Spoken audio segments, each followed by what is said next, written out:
ପିଲାମାନେ ସବୁଦିନ ଭଳି ଆଜି ମଧ୍ୟ ଗୋଟିଏ ସୁନ୍ଦର ଗପଟିଏ ପଢିବା। ଆଚ୍ଛା କହିଲ ପିଲାମାନେ, ସେ ଗପଟିର ନାଁ କ'ଣ? ସେ ଗପଟିର ନାଁ ହେଉଛି ଅସହିଷ୍ଣୁତାର ଦଣ୍ଡ। ତ ପିଲାମାନେ এই ଗପଟିକୁ ଆଜି ଆମେ ଭଲ ଭାବରେ ପଢିବା ଏବଂ ବୁଝିବା। ତ ପିଲାମାନେ ମଜା ଗପଟିଏ ଅଛି। ତ ପିଲାମାନେ ତମମାନେ ଯଦି ଏହି ଚ୍ୟାନେଲରେ ନୂଆ ଅଛ ତାହେଲେ ଜଲ୍ଦି ଜଲ୍ଦି ଚ୍ୟାନେଲଟିକୁ ପ୍ରଥମେ ସବସ୍କ୍ରାଇବ କରିଦିଅ, ତା ସହିତ ପାଖରେ ଥିବା ବେଲ୍ ଆଇକନକୁ ଦବାଇ ଦିଅ, ଯାହା ଫଳରେ ପ୍ରତ୍ୟେକ ଦିନ ଏଇଭଳି ଗୋଟିଏ ଲେଖାଏଁ ଗପ ଶୁଣିପାରିବ। ତ ପିଲାମାନେ ପ୍ରଥମେ ଆମେ ପଢି ନେବା, ତାପରେ ବୁଝିବା। ଅସହିଷ୍ଣୁତାର ଦଣ୍ଡ। ତ ପିଲାମାନେ ଏବେ ଆମେ ପଢିବା କ'ଣ ନା ଅସହିଷ୍ଣୁତାର ଦଣ୍ଡ। ଦିନେ ହନୁମାଙ୍କଡ଼ଟିଏ ଗଛରୁ ଫଳ ସବୁ ଖାଇ ଉଚ୍ଚ ଡାଳରେ ଆରାମରେ ଢୋଳଉଥାଏ। ତ ପିଲାମାନେ ଦିନେ ଗୋଟିଏ ହନୁମାଙ୍କଡ଼ଟିଏ କ'ଣ କରୁଛି ନା ଗଛରୁ ଫଳ ସବୁ ଖାଇସାରିବା ପରେ ସେ ଗଛର ଯୋଉ ଉଚ୍ଚ ଡାଳରେ ଆରାମରେ ବସି ଢୋଳଉଥାଏ। ସେଇ ଡାଳରେ ଗୋଟିଏ କଜଳପାତି ବସା କରି ରହିଥାଏ। ତ ପିଲାମାନେ ଯେଉଁ ଡାଳରେ ମାଙ୍କଡ଼ଟି ବସି ଆରାମରେ ଢୋଳଉଥାଏ ସେଇ ଗଛ ଡାଳରେ ଆଉ କ'ଣ ଅଛି ନା ସେଇ ଗଛ ଡାଳରେ କଜଳପାତି ବସା କରି ରହିଥାଏ। ହେଲା, ଗୋଟିଏ କଜଳପାତି ବସା କରି ରହିଥାଏ। ମାଙ୍କଡ଼ଟି ସେଇ ଡାଳରେ ବସିଥିବାରୁ କଜଳପାତିର ଛୁଆମାନେ ବସାରେ ଡରି ଚେଁ ଚେଁ ହେଲେ।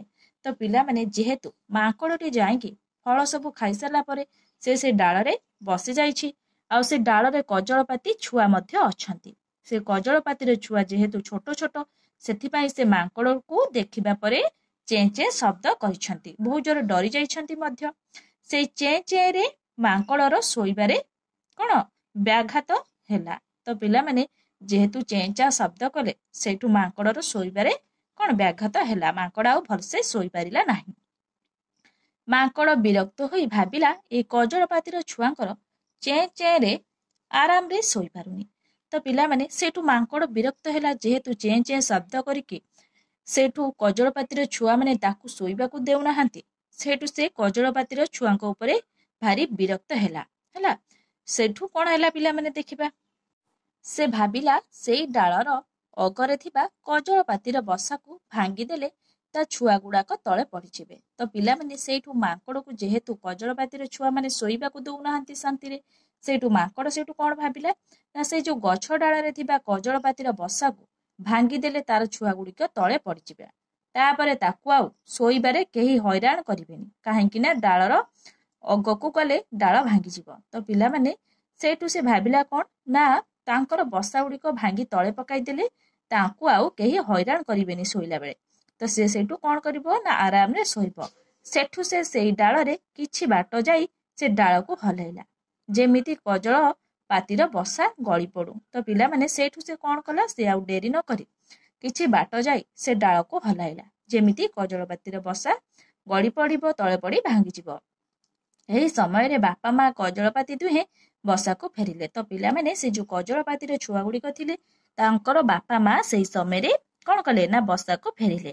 ବସାର ଦୋହଲିବା ଦେଖି ଡରିଗଲେ ଦି କଜଳପାତି। ତ ପିଲାମାନେ ଯେହେତୁ ମାଙ୍କଡ଼ ସେମାନଙ୍କ ବସାକୁ ବହୁତ ଜୋର ହଲାଉଛି, ସେଇ ବାପା ମା ଦୁଇ ଜଣ, ତ ଛୋଟ ଛୋଟ କଜଳପାତିଙ୍କର ବାପା ମା ଦୁଇ ଜଣ ଏ ମାଙ୍କଡ଼ଙ୍କର କ'ଣ ବସାକୁ ଦୋହଲେଇବାର ବା ହଲେଇବାର ଦେଖି ସେମାନେ ବହୁତ ଜୋର ଡରିଗଲେ। ମା କଜଳପାତି ବାପା କଜଳପାତିକୁ କହିଲା, ତୁମେ କ'ଣ ଗୋଟିଏ କିଛି ଶୀଘ୍ର କର। ତ ପିଲାମାନେ ସେଇଠୁ ମା କଜଳପାତିଟି ସେଇଠୁ କ'ଣ କହିଲା, ମା କଜଳପାତିଟି ତାର ବାପା କଜଳପାତିକୁ କହିଲା, ତୁମେ ଗୋଟିଏ କ'ଣ ଶୀଘ୍ର କର, ନହେଲେ ଆମେ ଆମ ଛୁଆମାନଙ୍କୁ ଆଉ ବଞ୍ଚେଇ ପାରିବାନି। ତ ମା କଜଳପାତିଟି କହୁଛି, ତମେ ଗୋଟିଏ କିଛି ଶୀଘ୍ର କର, ନହେଲେ ଆମେ ଆମ ଛୁଆମାନଙ୍କୁ ଆଉ ପାଇବାନି ବା ବଞ୍ଚେଇ ପାରିବାନି। ବାପା କଜଳପାତି ନିଜ ପିଲାଙ୍କର ଜୀବନ ବଞ୍ଚେଇବା ପାଇଁ ଗୋଟିଏ ବୁଦ୍ଧି ପାଞ୍ଚି ମାଙ୍କଡ଼ ପାଖକୁ ଯାଇ କହିଲା, ହେ ହନୁମାଙ୍କଡ଼ ମଉସା, ଆପଣ କେତେ ସୁନ୍ଦର। ତ ପିଲାମାନେ ସେ ତାର ଛୁଆକୁ ବଞ୍ଚେଇବା ପାଇଁ ବାପା କଜଳପାତିଟି ମାଙ୍କଡ଼ ପାଖକୁ ଗଲା, ଯାଇକି କହିଲା, ହେ ହନୁମାଙ୍କଡ଼ ମଉସା, ଆପଣ କେତେ ସୁନ୍ଦର। ଆପଣଙ୍କର ମୁହଁ କଳା ହେଲେ କ'ଣ ହେଲା, ଆପଣଙ୍କ ମୁହଁ ବହୁତ ସୁନ୍ଦର। ସେଇଠୁ ଆଉ କ'ଣ କହୁଛି ନା ଆପଣ ବହୁତ ସୁନ୍ଦର, ଆପଣଙ୍କ ମୁହଁ କଳା ହେଲେ କ'ଣ ହେଲା, ଆପଣଙ୍କ ମୁହଁ ବହୁତ ସୁନ୍ଦର। ମାଙ୍କଡ଼ କଜଳପାତିର ପ୍ରଶଂସାରେ ସ୍ଥିର ହୋଇ ବସିଲା ସେଇ ଡାଳରେ। ତ ପିଲାମାନେ ମାଙ୍କଡ଼ କ'ଣ କଲା ନା କଜଳପାତିର ସେଇ ପ୍ରଶଂସାର ଶୁଣି ସାରିବା ପରେ ସେ ସ୍ଥିର ହୋଇ ସେଇ ଡାଳରେ ବସିଲା। ତ ପିଲାମାନେ ତାପରେ ଦେଖିବା କ'ଣ ହେଲା। ତାର ସ୍ଥିର ହୋଇ ବସିବା ଦେଖି ମା କଜଳପାତି ମାଙ୍କଡ଼କୁ କହିଲା, ମଉସା, ଏତେ ସୁନ୍ଦର ହେଇବି ତୁମେ ଏମିତି ନିଷ୍ଠୁର ଭାବରେ ଡିଆଁ ଡେଇଁ କାହିଁକି କର। ତ ପିଲାମାନେ ସେଇଠୁ କଜଳପାତି ଜଣକ କ'ଣ କହୁଛି, ବାପା କଜଳପାତି ଜଣକ, ନା ମଉସା ତମେ ଏତେ ସୁନ୍ଦର ହେଇକି ଏମିତି ଡିଆଁ ଡେଇଁ କାହିଁକି କରୁଛ? ତ ହନୁମାଙ୍କଡ଼ କହିଲା, ମୁଁ କେତେବେଳେ ଘୁମୁରି ମୋର ପ୍ରତିଦ୍ୱନ୍ଦ୍ୱୀମାନଙ୍କୁ ଆହ୍ୱାନ କରି ଡାକେ ଲଢ଼ିବା ପାଇଁ। ଆଉ ଯଦି କେହି ପ୍ରତିଦ୍ୱନ୍ଦ୍ୱୀ ମୋତେ ସାମ୍ନା କରିବାକୁ ଆସେ ତେବେ ମୁଁ ଗଛର ଉପର ଡାଳରୁ ତଳ ଡାଳକୁ ଡେଇଁ ମୋର କାରନାମା ଦେଖାଏ। ତ ପିଲାମାନେ ସେଇଠୁ ହନୁମାଙ୍କଡ଼ ଜଣକ କ'ଣ କହୁଛି, ଯେତେବେଳେ କଜଳପାତି ମାଙ୍କଡ଼କୁ ପ୍ରଶ୍ନ କରିଛି, ତମେ ମଉସା ଏତେ ସୁନ୍ଦର ହେଇବି ଏତେ ଡିଆଁ ଡେଇଁ କାହିଁକି କର ନିଷ୍ଠୁର ଭାବରେ? ସେଇଠୁ ହନୁମାଙ୍କଡ଼ ଜଣକ କହିଲା, ମୁଁ ବେଳେ ବେଳେ ଘୁମୁରି ମୋର ପ୍ରତିଦ୍ୱନ୍ଦ୍ୱୀମାନଙ୍କୁ ଆହ୍ୱାନ କରି ଡାକେ ଲଢ଼ିବା ପାଇଁ। ଆଉ ଯଦି କେହି ପ୍ରତିଦ୍ୱନ୍ଦ୍ୱୀ ମୋତେ ସାମ୍ନା କରିବାକୁ ଆସେ ତେବେ ମୁଁ ଗଛର ଉପର ଡାଳରୁ ତଳ ଡାଳକୁ ଡେଇଁ ମୋର କାରନାମା ଦେଖାଏ ମୁଁ କେତେ ବଳୁଆ ବୋଲି।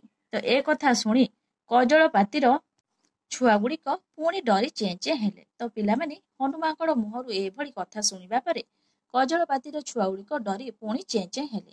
ଏସବୁ ଦେଖି ମାଙ୍କଡ଼ ବିରକ୍ତ ହେଇ କହିଲା, ତୋର ଛୁଆମାନଙ୍କୁ ଚୁପ୍ କରିଦେ। ମୋର ଶୋଇବାରେ ବ୍ୟାଘାତ ହେଲେ ମୁଁ ଏଇ ଡାଳରେ ତୋର ଏ ବସା ରଖେଇ ଦେବିନି। ତ ପିଲାମାନେ ପୁଣି ଚେଁ ଚେଁ ଶବ୍ଦ କରିବାରୁ ପୁଣି ମାଙ୍କଡ଼ ରାଗିଗଲା।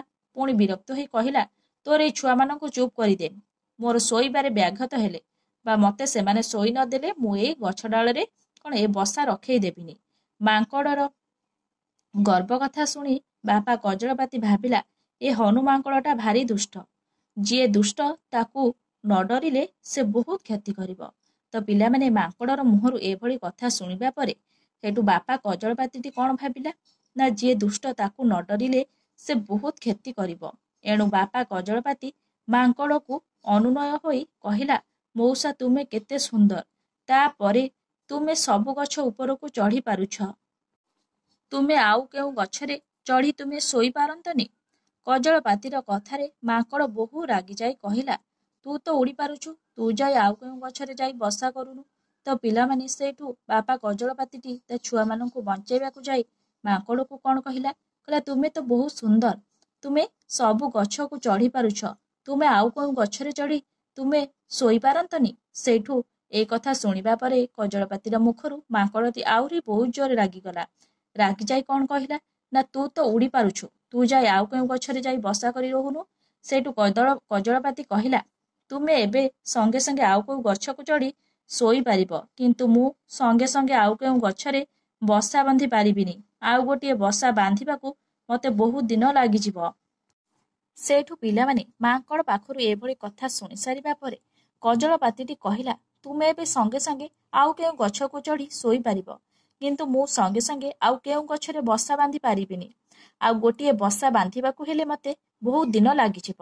ତ ପିଲାମାନେ ଏହି କଥା କଜଳପାତିଟି ମାଙ୍କଡ଼କୁ କହିଲା। ତ ପିଲାମାନେ ଦେଖିବା ତାପରେ ମାଙ୍କଡ଼ଟି କ'ଣ କଲା।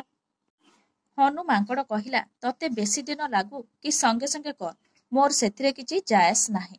ତ ପିଲାମାନେ ସେଇଠୁ ଯେତେବେଳେ ହନୁମାଙ୍କଡ଼କୁ କଜଳପାତି କହିଛି କ'ଣ, ନା ତମେ ଅନ୍ୟ ଗୋଟିଏ ଡାଳରେ ଯାଇ ଶୋଇପାରିବ। ସେଇଠୁ ହନୁମାଙ୍କଡ଼ ଜଣକ ରାଗି ଯାଇ କଜଳପାତିକୁ କ'ଣ କହିଲା, ନା ତୁ ବି ଆଉ ଗୋଟେ ଡାଳରେ ଯାଇ ବସା ବାନ୍ଧି ରହିପାରିବୁ। ତ ସେଇଠୁ କଜଳପାତି ଜଣକ ମାଙ୍କଡ଼କୁ କହିଲା କି ବସା ତିଆରି କରିବା ଏତେ ସହଜ ନୁହେଁ, ତ ବସା ତିଆରି କରିବାକୁ ହେଲେ ବହୁତ ସମୟ ଲାଗିବ। ସେଇଠୁ ହନୁମାଙ୍କଡ଼ ଜଣକ ରାଗି ଯାଇ କହିଲା କ'ଣ, ନା ତତେ ବେଶୀ ଦିନ ଲାଗୁ କି ସଙ୍ଗେ ସଙ୍ଗେ କର, ମୋର ସେଥିରେ କିଛି ବି ଯାଏସ୍ ନାହିଁ, ମୁଁ ଯେମିତି ଚାହିଁବି ସେମିତି କରିବି। ତ ପିଲାମାନେ ହନୁମାଙ୍କଡ଼ ଜଣକ କହୁଛି, ମୁଁ ଯେମିତି ଚାହିଁବି ସେମିତି କରିବି, ତୁ ମୋତେ ଯଦି ବେଶୀ ବିରକ୍ତ କରୁ ତେବେ ସଙ୍ଗେ ସଙ୍ଗେ ତୋର ବସାକୁ ମୁଁ ଭାଙ୍ଗି ଦେବି। ତ ପିଲାମାନେ ପୁଣି କ'ଣ କହୁଛି, କ'ଣ ମୁଁ ଯେମିତି ଚାହିଁବି ସେମିତି କରିବି, ତୁ ମୋତେ ଯଦି ବେଶୀ ବିରକ୍ତ କରୁ ତେବେ ସଙ୍ଗେ ସଙ୍ଗେ ତୋର ବସାକୁ ମୁଁ ଭାଙ୍ଗି ଦେବି। ଏତିକି କହି ମାଙ୍କଡ଼ ସଙ୍ଗେ ସଙ୍ଗେ କଜଳପାତିର ବସାକୁ ଭାଙ୍ଗି ଦେବା ପାଇଁ ଉଦ୍ୟତ ହେଲା। ଅବସ୍ଥାକୁ ଅସମ୍ଭାଳ ଦେଖି କଜଳପାତି ଆସନ ବିପଦକୁ ହୃଦୟଙ୍ଗମ କରି ମା ବାପା କଜଳପାତି ଦୁହେଁ ଠରାଠରି ହୋଇ ବସାରୁ ଉଡ଼ି ଆସିଲେ ବାହାରକୁ। ତ ପିଲାମାନେ ଏତିକି କହି ଯେତେବେଳେ ମାଙ୍କଡ଼ ସଙ୍ଗେ ସଙ୍ଗେ କଜଳପାତିର ବସାକୁ ଭାଙ୍ଗି ଦେବା ପାଇଁ ସେତେବେଳେ କ'ଣ କଲା, ନା ଉଦ୍ୟମ କଲା। ଏହି ଅବସ୍ଥାକୁ ଅସମ୍ଭାଳ। ତ ପିଲାମାନେ ସେମାନେ ଆଉ ସମ୍ଭାଳି ନ ପାରି ଦୁହେଁ କ'ଣ କଲେ, ନା ଠରାଠରି ହୋଇ ସେମାନେ ବସାରୁ ବାହାରକୁ ଉଡ଼ି ଆସିଲେ। ସେମିତି ଉଡ଼ୁ ଉଡ଼ୁ ହନୁମାଙ୍କଡ଼କୁ ଥଣ୍ଟରେ ଖୁମ୍ପିବାକୁ ଆରମ୍ଭ କରିଦେଲେ। ତ ପିଲାମାନେ ସେମାନେ କ'ଣ କଲେ, ଯେତେବେଳେ ଦେଖିଲେ ହନୁମାଙ୍କଡ଼ ତାଙ୍କ ବସା ଭାଙ୍ଗିବାକୁ ଯାଉଛି ସେତେବେଳେ ପରିସ୍ଥିତି ପୁରା ଅସମ୍ଭାଳ ହୋଇଯାଇଛି। ବସା ଭାଙ୍ଗିଗଲେ ତାଙ୍କର କ'ଣ ପିଲା ଛୁଆମାନେ ବି ମରିଯିବେ। ଆଉ ସେ ଏଇ ଅବସ୍ଥାକୁ ଆଖି ଆଗରେ ରଖି ସେମାନେ ଅସହ୍ୟ ଯନ୍ତ୍ରଣାରୁ ପିଲାମାନେ ମୁକ୍ତ ପାଇବା ପାଇଁ ସେମାନେ ଠରାଠରି ହୋଇ ବସାରୁ ଉଡ଼ି ଆସିଲେ ବାହାରକୁ। ତ ତାପରେ କ'ଣ କରିଥିଲେ ନା ସେମାନେ ତାଙ୍କର ଥଣ୍ଟରେ ହନୁମାଙ୍କଡ଼କୁ ଖୁମ୍ପିବାକୁ ଆରମ୍ଭ କରିଦେଇଥିଲେ। ହନୁମାଙ୍କଡ଼ ଯେତେ ଚେଷ୍ଟା କରୁଥାଏ କଜଳପାତି ଦୁଇଟାକୁ ଧରିବାକୁ, ହେଲେ ମାଙ୍କଡ଼ କଜଳପାତି ଦୁଇଟାଙ୍କର ଆକ୍ରମଣରେ ନିଜେ ବଞ୍ଚିବାକୁ ବାଟ ଖୋଜି ତଳ ଡାଳ ତାପରେ ତଳକୁ ଆସି ବସିଗଲା ପରେ ବି କଜଳପାତି ଦୁଇଟି ସେମିତି ତାକୁ ଖୁମ୍ପି ଚାଲିଥାନ୍ତି। ତ ପିଲାମାନେ ଯେହେତୁ କଜଳପାତି ଦୁଇଟି କ'ଣ କଲେ ତାଙ୍କ ପିଲାମାନଙ୍କୁ ବଞ୍ଚାଇବାକୁ ଯାଇ ସେ ମାଙ୍କଡ଼କୁ ନିଜ ଥଣ୍ଟରେ ଆକ୍ରମଣ କରିଛନ୍ତି। ତ ପିଲାମାନେ ମାଙ୍କଡ଼ ସେଇଠୁ ନିଜକୁ ବଞ୍ଚାଇବା ପାଇଁ କ'ଣ କରିଛି ନା ତଳ ଡାଳ ଉପରେ ଆସି ବସିଗଲା। ତାପରେ ବି କଜଳପାତି ଦୁଇଟି ସେମିତି ତାକୁ ଖୁମ୍ପି ଚାଲିଥାନ୍ତି। ତ ପିଲାମାନେ ତାକୁ ଜମା ବି ଛାଡ଼ିଲେ ନାହିଁ। ସେ ଜାଣିଛନ୍ତି ଯଦି ଆମେ ମାଙ୍କଡ଼କୁ ଛାଡ଼ିଦେବୁ ତାହେଲେ ମାଙ୍କଡ଼ ଆମ ବସା ଭାଙ୍ଗିଦେବ। ହନୁମାଙ୍କଡ଼ ନିଜକୁ ବଞ୍ଚାଇବାକୁ ଦୌଡ଼ି ଗଛ ଡେଇଁ ଡେଇଁ ଚାଲିଥାଏ। ତ ପିଲାମାନେ ହନୁମାଙ୍କଡ଼ ସେଇଠୁ କ'ଣ କଲା ନା ନିଜକୁ ବଞ୍ଚାଇବାକୁ ଯାଇ ସେ କ'ଣ କଲା ନା ଗଛ ପରେ ଗଛ ଡେଇଁ ଡେଇଁ ଚାଲିଥାଏ। ହେଲେ କଜଳପାତି ଦୁଇଟା ନଛଡ଼ା ବନ୍ଧା। ତ ପିଲାମାନେ କଜଳପାତି କ'ଣ କଲେ ନା ମାଙ୍କଡ଼କୁ ଆଉ ଛାଡ଼ିଲେ ନାହିଁ। ମାଙ୍କଡ଼କୁ ଖୁମ୍ପି ଖୁମ୍ପି ବେହାଲ କରିଦେଇଥାନ୍ତି କଜଳପାତି। ତ ପିଲାମାନେ ସେମାନେ ମାଙ୍କଡ଼ ଉପରେ ଏତେ ଜୋରରେ ରାଗି ଯାଇଛନ୍ତି ଯେ ସେମାନେ ମାଙ୍କଡ଼କୁ ଖୁମ୍ପି ଖୁମ୍ପି ବେହାଲ କରିଦେଇଥାନ୍ତି। କିଏ ପିଲାମାନେ ନା କଜଳପାତି। ସେମାନେ ବହୁ ଜୋରରେ ରାଗି ଯାଇଛନ୍ତି ଯେହେତୁ ତାଙ୍କ ବସା ଭାଙ୍ଗିବା କଥା ମାଙ୍କଡ଼ କହିଛି, ଆଉ ତାଙ୍କ ଛୁଆମାନେ ମଧ୍ୟ ଛୁଆମାନଙ୍କୁ ମାରିଦେବା ପାଇଁ ମଧ୍ୟ ମାଙ୍କଡ଼ ଧମକ ଦେଇଛି। ସେଥିପାଇଁ ସେ ବହୁ ଜୋରରେ ମାଙ୍କଡ଼ ଉପରେ ରାଗି ଯାଇ ସେମାନେ ଜମା ବି ଖୁମ୍ପିବା ବନ୍ଦ କଲେ ନାହିଁ। ତ ମାଙ୍କଡ଼କୁ ଖୁମ୍ପି ଖୁମ୍ପି ସେମାନେ ବେହାଲ କରିଦେଲେ। ମାଙ୍କଡ଼ ହତାଶ ହୋଇ ଶେଷରେ ହାତ ଯୋଡ଼ି କଜଳପାତିକୁ କହିଲା ମୋତେ ଛାଡ଼ିଦିଅ। ତ ପିଲାମାନେ ଯେହେତୁ ମାଙ୍କଡ଼ ହତାଶ ହୋଇ ଶେଷରେ କଜଳପାତିକୁ ହାତ ଯୋଡ଼ି କହିଲା ମୋତେ ଛାଡ଼ିଦିଅ, ମୁଁ ଆଉ ତୁମର ବସା ପାଖକୁ କି ସେ ଗଛକୁ ବି ମୁଁ ଆଉ ଯିବି ନାହିଁ। ତ ପିଲାମାନେ ଶେଷରେ ମାଙ୍କଡ଼ କ'ଣ କହିଲା ମୋତେ ତୁମେ ଛାଡ଼ିଦିଅ, ମୁଁ ଆଉ ତୁମର ବସା ପାଖକୁ କି ସେ ଗଛ ପାଖକୁ ବି ଆଉ ଯିବି ନାହିଁ। ମାଙ୍କଡ଼ର ଅନୁନୟ କଥା ଶୁଣି ବାପା କଜଳପାତି କହିଲା। ମାଙ୍କଡ଼ର ଏଭଳି କଥା ଶୁଣି ବାପା କଜଳପାତିଟି କହିଲା ତୁମକୁ ଏତେ ପ୍ରଶଂସା କଲୁ ସମସ୍ତେ ଏକାଠି ମିଶି ଚଳିବା ପାଇଁ। ତ ପିଲାମାନେ ସେଇଠୁ ବାପା କଜଳପାତି ଜଣକ କ'ଣ କହୁଛି ତୁମକୁ ଏତେ ପ୍ରଶଂସା କଲୁ ସମସ୍ତେ ଏକାଠି ମିଶି ଚଳିବା ପାଇଁ। ଗଛରେ ତୁମେ ଆଶ୍ରୟ ନେଉଛ, ଆମେ ବି ନେଉଛୁ, କିନ୍ତୁ ତୁମର ଅସହିଷ୍ଣୁତା ଭାବ ଯୋଗୁଁ ତୁମେ ଶତ୍ରୁ ହୋଇଗଲ। ତ ପିଲାମାନେ ସେଇଠୁ କହୁଛି ତୁମର ଅସହିଷ୍ଣୁତା ଭାବ ଯୋଗୁଁ ତୁମେ ଶତ୍ରୁ ହୋଇଗଲ। ସେ ମାଙ୍କଡ଼ ପିଲାମାନେ କ'ଣ କଲା ନା ଯେହେତୁ ଏତେ ହଇରାଣ କଲା କଜଳପାତିକୁ ଯେ ସେମାନେ ବାଧ୍ୟ ହେଲେ ତା କ'ଣ ମାଙ୍କଡ଼କୁ ଖୁମ୍ପିବା ପାଇଁ। ସେମାନେ ତାଙ୍କର ଶତ୍ରୁ ହୋଇଗଲେ। ତେଣୁ ଶତ୍ରୁକୁ ଦଣ୍ଡ ଦେବା ଉଚିତ ବୋଲି ତୁମକୁ ଜଣେଇଦେଲୁ। ତ ପିଲାମାନେ ସେଇଠୁ ବାପା କଜଳପାତି ଜଣକ କହୁଛି ଶତ୍ରୁକୁ ଦଣ୍ଡ ଦେବା ଉଚିତ ବୋଲି ଆମେ ତୁମକୁ ଜଣେଇଦେଲୁ। କଜଳପତିଠାରୁ ଶିକ୍ଷା ପାଇ ମାଙ୍କଡ଼ କହିଲା ଅଯଥାରେ ମୁଁ ଆଉ କାହାକୁ ହଇରାଣ କରିବି ନାହିଁ। ଏତିକି ଶୁଣି କଜଳପାତି ବସାକୁ ଫେରିଗଲା। ତ ପିଲାମାନେ ମାଙ୍କଡ଼ କ'ଣ କଲା ଶେଷରେ ନିଜର ଭୁଲକୁ ବୁଝିପାରିଲା। ଭୁଲ ବୁଝିପାରି କଜଳପାତିକୁ କ'ଣ କ୍ଷମା ମାଗିଲା। ସେ କ'ଣ କହିଲା ଆଉ ନା ଅଯଥାରେ ମୁଁ ଆଉ କାହାକୁ ହଇରାଣ କରିବି ନାହିଁ। ଏତିକି ଶୁଣି କଜଳପାତି ମଧ୍ୟ ବସାକୁ ଫେରିଗଲେ। ପିଲାମାନେ ମାଙ୍କଡ଼ ମଧ୍ୟ ସେ ଜାଗା ଛାଡ଼ି ଚାଲିଗଲା। କଜଳପାତି ମଧ୍ୟ ସେମାନେ ନିଜ ନିଜର ବସାକୁ ଫେରିଗଲେ। ଆଉ ସେମାନେ କ'ଣ କଲେ ନା ତାଙ୍କ ଛୁଆମାନଙ୍କ ସହିତ ଖୁସିରେ ରହିଲେ। ତ ପିଲାମାନେ ତମାନଙ୍କୁ ଯଦି ଏହି ଗପଟି ଭଲ ଲାଗିଥାଏ ତାହେଲେ ଲାଇକ୍, ସେୟାର, ସବସ୍କ୍ରାଇବ୍ କରିବାକୁ ଜମା ବି ଭୁଲିବନି। Thank you.